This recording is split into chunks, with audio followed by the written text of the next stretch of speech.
you'll feel like you're hitting walls all the time during the GMAT, Yeah. right? And then you'll have breakthroughs and you'll hit another wall, and sometimes you even regress. But it is a ability that can be built, and through kudos to all of you guys on the e-GMAT team, the method does work. Hey, Samuel, welcome to this debriefing session. My journey with you has been a short and very crisp one. And I was actually very, very happy to be part of it and part of your 110-point improvement from 630 to 740. We're going to break your journey down into two halves, of course, your 630 to 700 journey and 700 to 740, where I was involved like full time. So let's talk Yes. about the first part, and what was your experience like with the course? Take me through how you use the course to get to a 700 first. Right. So it's been quite a journey, and from my first Sigma X mock at 630, it was it was quite I wasn't quite shocked that I was, because I had it was pretty expected. And then so basically I went through the entire e-GMAT course. You guys have an excellent software that basically gives you a baseline of where you are, and then asks me what I want to get to, and then plan out the course of the material, right? And then of course you can put in your own input, like what you want to do, this section first or that section first. But I do think that all the original suggestions are good, like going through SC first and then CR and then the reading comprehension. I think for me, if I go back, that was one thing I would change, because I did the RC first and then the CR. But actually, Yeah. I think doing CR first does help, because it's kind of like, if you're better at understanding a shorter period, if you can understand a shorter amount of data in a given amount of time, you'll do better at a longer Makes length. sense. So yeah, and especially I think for me, the thing that's really eye-opening, I think, and also many of the interviews I saw on YouTube that convinced me to use e-GMAT were the meaning-based approach for SC, and the pre-thinking for critical reasoning. And also I think that is one of the first course that we took was actually the comprehension course, how to understand and how to take pauses. Yeah. I actually went back and went through it 3 times, right? Because it's so helpful at a point that later on through the process, you forget about some basics, but you have to go back to the basics and say, hey, how do I understand more efficiently, right? Where do I pause? Where do I pre-think?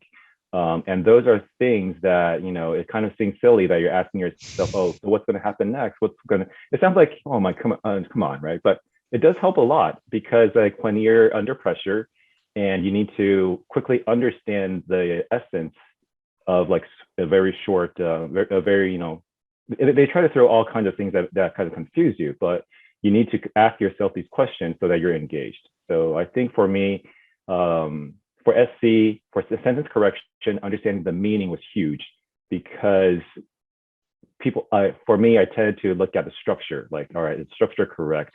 Is the grammar correct? SC absolutely is not it is a lot. Part of it is grammar, absolutely. But a lot of it is actually, you need to understand the meaning first. Otherwise, there are different ways of using different grammars to send different meanings. And if you don't understand the original meaning, you're going to choose a choice that's completely off, right? And and that is huge. And actually, I would encourage everyone to do the error log very diligently, because if you don't do it, you just feel like, oh, that was just a silly mistake, right? None of them are silly mistakes. You did it for a reason, right? So that's for SC. For CR, I think the pre-thinking is huge, because so as usual, people, if you quickly read through it and you try to directly go to question, start crossing out the answer Options, choices. yeah. Right. If you directly go to answer choice analysis, it will give you a certain level of success, because at the beginning of these easy questions, the answers, some of them are silly, some of them you can just directly, you could save some time, and you get enticed into doing that habit, because you think you're saving time, your accuracy is higher, forget the meaning-based approach, right? And that is completely not true. And once the difficulty goes higher, your accuracy drops like a stone in the sea, right? It's just like, what is going on? So definitely go through the meaning-based approach and write everything down at the beginning, right? Later on in the test, you won't need it, but write down everything. Like what I did was that, I got a whiteboard exactly the size of my test, and I wrote down, every single question, and then thought about every single possibility. Each question could take me like 20 minutes just to go through the analysis. And then what I would do is after that, I would take a picture of it in my phone, and then later on when I review it, I'm like, okay, that's this. I remember this question, right? So these are habits that kind of you're kind of built into the mentality, so that when you're actually doing a test, you don't actually need to write it down. It's in your brain. Like, all right, this is. You ask yourself those questions very naturally. So I think CR pre-thinking is really important. Got it. Yes. Yeah, I think you've kind of put two and two together, because the first two is essentially the course and the methodology, right? The teaching pedagogy, because without that, you can't do much. And then the other part is your studying habits, your practicing habits. Now, if you spend 20 minutes on one question, you literally know the ins and outs of what can possibly go wrong with it, right? And a lot of people actually solve 20 questions in 20 minutes. You'd be surprised to see. You're not really taking away anything from there, and that way you're not learning. So you kind of put the best two things together, and of course that's gotten your V40. But of course, I think your first score, which was the 700, you had a Q50 and a V34, right? Now let's talk about that journey that the course got you to that V34, and after getting the V34, you were like, listen, I want to improve. I know I can, but we didn't know what had happened. So take me through your engagement with me. Like, what was the first step? How did we figure out what we did? Right. So in my first GMAT official test, I got a 700. And if I take it just two steps back, like probably 2 weeks before that test, I did my second and third mock test. And I was surprised that I got pretty high. I got a 760, and then I got a 750, and I was pretty confident. I'm like, oh wow, this course actually works, right? It works amazing, right? I'm like, so I was like, I thought I was in a good shape, and then so I went to take the actual GMAT test. So during my actual GMAT test, one thing, a really bad thing happened, which was I had a huge technical issue, which I had to basically spend my first hour solving a technical issue with the proctor. There's like firewall settings. There were so what I would suggest to everyone is really get your and I had excellent Wi-Fi, I had a good computer, but there were just a lot of settings. So go online to not only search on the GMAT official site, but like on like GMAT Club, and see how people set up their computers, because there are stuff you need to enable and disable. And you could be very frustrated during the first hour. So anyway, that's actually out. So after the first hour, I was super tired. And then another mistake I did was I took quant first. So I took quant in the second hour. So quant is quant is it's pretty intense, because you need to solve 31 questions in 62 minutes, right? It's you brain a lot of brain cells. And then so I basically started my verbal part in the third hour. And by then I was like really tired. I was just like, I was like, just get it over with. I'm like at that point. So that kind of tells, and then, after that test, I got a 700. And, you guys reached out to me. I think in our first session, we went through what contributed to that. And also, we also went through my previous mock test and can we see any patterns inside that could contribute to your score, that you didn't get your ideal score. So I think one thing you mentioned immediately was that my accuracy drops when I get tired. It's pretty natural for everyone. You get tired, right? So one thing you said, you recommended me to take the verbal quant first, and then the quant, because my quant was relatively stronger, and And if it's relatively stronger, I can still maintain a higher accuracy when I'm a little bit more tired. That's okay.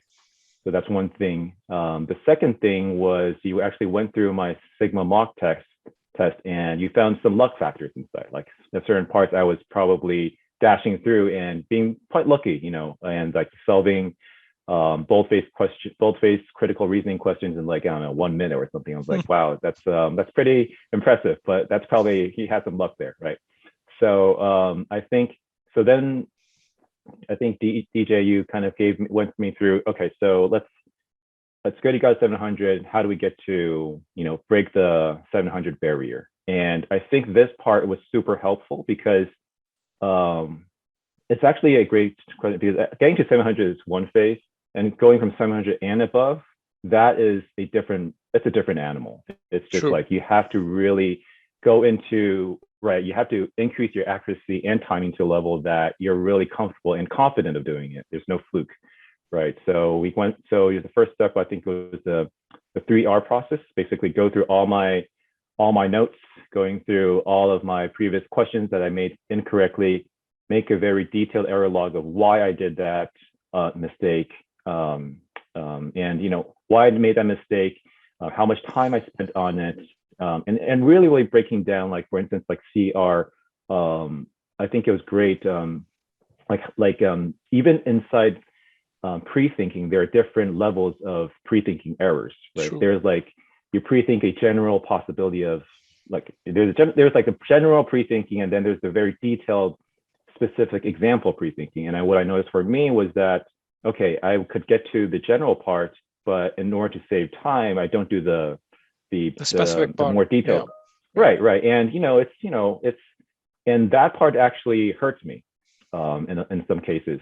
So I think that part really, and then breaking them down into column by column and column, then you know that, oh, I'm missing this process. I'm missing something inside the process. So going back to that, and then going back to the material again, this is my third time going back to the material, and actually it helps me humongously. It's like you really go through the entire process and make sure that you got every single process nailed down. So for me, I always had a struggle. I want to have a lower tack time, have solving the correct question in the least amount of time. And in order to do that, I'm always looking for shortcuts, right? I'm looking for, can I do this? Can I do that? They never work.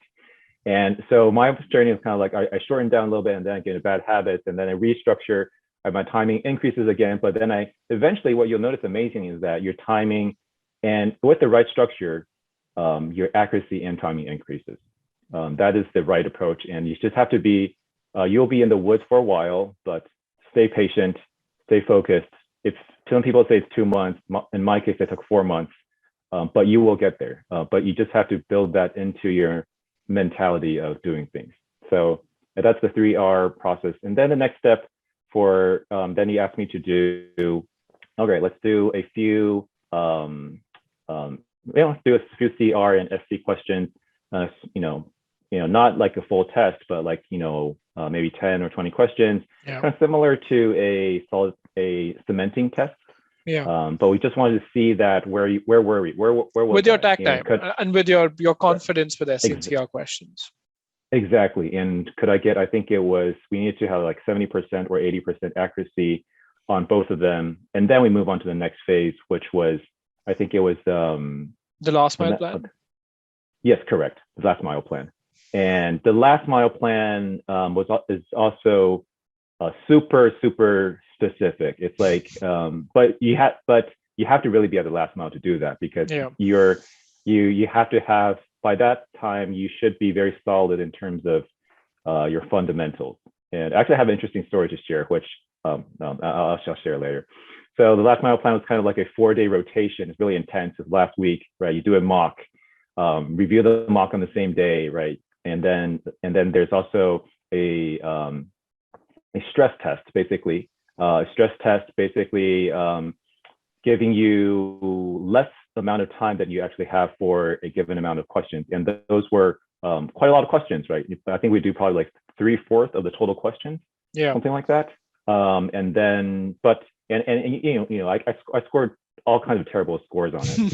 It was really stressful. And I know. And then the pace setting test, right? And then this, which was the number third part, was like basically, all right, we want to set your pace every day so that you know that you get into a rhythm of solving questions. Yeah. And then there's the weak points. Like if you've noticed that you're certain points that you are weaker, spend extra time on it, go through the process again. To me, one thing that really helped was actually another thing that you suggested to me was to actually solve questions when you're the most tired. So that is amazing. It's brilliant. It's like, Yeah. when are you the most tired? Before you go to bed, you're like absolutely exhausted. So, find 5 questions from the OG, 5 on RC, so 5 on CR, 5 on SC, and solve them Yeah. in lesser than amount of time, right? And that is great because you actually simulate what you actually would feel at the end of the test. That's Right at the end exactly of the how test, you would. which is where you used to fatigue, right? And I think that's Exactly. that's where we want to really hit the nail on the head. And by the way, I don't Exactly. take credit for this idea. I was talking to a student, one of my successful students, and she mentioned that she used to do this. And I was like, Oh, whoa, okay. hang Okay. on. This makes solid sense. Why don't we It do makes all the sense. this? Yeah. It is really great. And another thing that you suggested to me was, so for me, I had 2 issues. One was I took some time to warm up at the beginning of the test. It's Yeah. just like at the beginning of the test, those are medium or medium level questions. You should not take that long, right? And so that is another brilliant thing, was that okay, then all right. So basically, you gave me a strategy. It was like before every single, whether it was cementing test, it was whatever test, take some questions. I think it was, I think I 6 forgot in that. verbal, 6 like Yes, 2 CR, 2 SC, correct, and 1 passage, and then 5 in quant. So it's very, very minimal. correct. So do this, like take any questions that did or did not do in the past, and do like an hour before the actual test. So you get your engine started, True. and that helped a lot. And that, I think having that mentality before doing any test helps a lot. And because it's I think it's kind of like going for a jog before the actual race, and then you just kind True. of you settle yourself to that. So that really helps. So at the beginning of the test, warming up; at the end of the test, maintaining your stamina. Those helped a lot. So yeah, it's at the last mile, that was really helpful. And one interesting story I did want to share was that during the last mile, I scored. I did one of the mocks and I scored terrible. I was It going was to get to like, that. I was absolutely going to get to that. And I all was right, like, yeah, you should, I yeah, wanted to get to remind it, you. yeah, yes, yes. So I was there. We were going through the process. We were building up momentum. I was getting 70% accuracy, 80% accuracy, and then all right, let's go to the mock. And I was like expecting, all right, let's at least get something within the ballpark, right, where I Yeah. wanted to get to. And then I completely bombed that mock test. Of course, there were some personal reasons. It was maybe later in the day. There was there were some family issues that were going on. So I wasn't in the best state, but I just took it because I didn't have much time left, so I did it, and I got I believe correct, it was 640. Absolutely. I remember. Yeah. It was completely shocker. It was like, wow, what's happening here? It's like it's Skyfall by that. And I was like, oh man, this is really bad, right? And then if you go into my test, I was like, so it was a very particular. So I think it was during the second portion, the second 9-question portion, where I went into a really hard RC question. Yeah. And it was like super dense. It was one of those. It was like every sentence had a word I did not understand. It was about like some cell biology stuff, Yeah. and I come from a STEM background, but that was like, oh wow, it was like it was really dense. So then after that, everything just went downhill. I freaked out, and then you could see I was going into bad habits again. Yeah. And then I think you went into, and then immediately you did not panic at all, and you're like, okay, all right, we see this, right? And then you gave me a plan of, okay, so I think You sent me a few videos of how to analyze that, right? Don't look at that just as, it's a random thing, right? Take it very seriously. What happened there? How do you avoid it? Like for instance, I think there you can see that I was making, the incorrect questions that I made were were continuous, right? Absolutely, And then like in a big group, and that's in what a I big group, mentioned. right? Exactly. In like 5 or 6 or 8 questions, right? That means you're rushing through it, right? You panic, you're rushing through it, you're going to bad habits. So that's why your accuracies are becoming really low. And then also go back to analyze every single question. Why did you make those mistakes? Right. And then the funny thing was that when I went back to do the analysis, I was like, hold on, wait, why did I choose that? Right. That did not make any sense at all. So that kind of was a slight relief. Like I wasn't like going, and then you just know that, you really need to not, you have to stick to the plan and then not panic. Right. And then, so I think and then of course I did notice some weak points, particularly in my CR and SC that I did have to go back to my notes again. I think those were on the 4th time or 5th time. Go back to the notes again. Go back to the error logs again. Redo.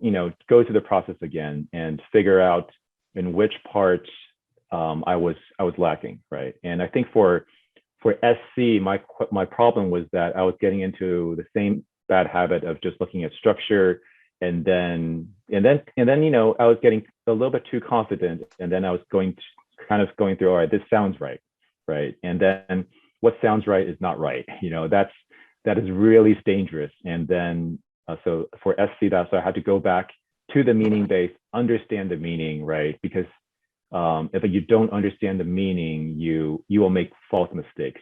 True. You'll make mistakes that are just silly. And then for CR, it was really drilling down to my pre-thinking abilities. I was short-circuiting pre-thinking. I was trying to, use kind of like instincts to solve questions again. And I think for me, the really pre-thinking is asking the questions like, in what's you really, for me, I really had to, say out loud, like if it was the assumption, like in what scenario, asking the falsification question, in what scenario will this conclusion not be true? Right. True. And for, weakening and strengthening, it's like, what if this, right? And then that really drill that in again, right? And then that's kind of like, then you kind of go back on the right track. So for me, it's kind of like a yo-yo kind of situation. But thanks to you and the team's patience and making really good analysis, I was able to, regroup. And I think actually it's a blessing that I did not score that well in the mock before. It really, humbles me, and then really drilling down, spending quality time before the test, and making sure that I'm going through stress tests, I'm going through understanding every single question. So thank you very much. No, it's been my pleasure. And I think I couldn't have explained it better myself. And a few things that I would like to point out here. And at times, I think when I wrote you that email, when you scored a 640, I said, okay, so what? I mean, just analyze it like this and you'll see what I'm seeing, right? At that point, students go 2 ways. You either go the way that, dude, are you crazy? Like I just scored a 640 and I've scored a 700 on my test before. Why are you just telling me to look at my mock? Are you crazy? The other way is that you saw that video. You really understand where I'm coming from because I've seen something. I just won't randomly share videos. It's not my occupation to do that. Right. The other thing was, I think you stuck to the plan, right? We stuck to that plan that, listen, we built our ability. We've worked on the specific things. Let's just go out there and execute on it. I think it takes a lot of resilience and self-belief to be able to do that. And again, these are qualities of a 740 scorer, something that is never quantified, when we have these discussions. I just want to put that out there. But once again, I think it's been a tremendous journey with you. I've had so much fun. You're probably one of the only students who's actually spent so much time on the 3-hour plan that I had to ask you, listen, you don't have to do it so diligently. It's okay. I remember that, and it's like, wow, okay, that's a new level, and I think that's the level to which people really need to go to, and this Yeah. video is really going to do I justice think to I that. think what really inspired me was some of the video, some of the some of the other students. I mean, I saw I think one student. Oh man, his notes were amazing. I was like, all right, then I need to work harder, right? And I think one of the things I just want to encourage everyone is that you'll continue you'll feel like you're hitting walls all the time during the GMAT, Yeah, right? And then you'll have breakthroughs and you'll hit another wall, and sometimes you'll even regress. But it is a ability that can be built, and through kudos to all of you guys on the e-GMAT team. The method does work, and it's not a fluke. Like if you're in the process of hitting that wall, stick to the process. Do not go to bad habits, because if you go to bad habits, or I think another story I wanted to share was that I tried to, all right, I was hitting a wall, I think maybe during my second month, and you know, I was getting like 30 or 40% on my CR cementing quiz. I was like, this is not getting anywhere. I just spent a month doing CR, studying CR. How can this be that bad, right? I was like, if I guessed, I would probably get the same. If I yeah. guess every single question, I'll get the same accuracy. I was just like, what? This is not working. But then I was like, no. I'm just gonna stick to it, continue to work on it, go to the material again, and then really get that mentality in my system, right? So if you're hitting a wall, stick to the plan, do not deviate, and you will get to. It might take some people 2 months, it might take you 4 months, Yeah, but stick to the plan, and then do really, really do. Another thing is that I really recommend everyone to start doing the error logs early on. yeah, I did not do it because, and then I started to go into the habit of trying to, all right, I just want to build the ability through more questions. yeah. The abilities are not built by new questions. They're by going By back old to where you ones. faltered. Yeah. Exactly. Extremely sage advice, and once again, congratulations on your 740. I am so happy to have engaged with you, and I look forward to talking to you in the future about something even better. Thank you, DJ. It was my pleasure.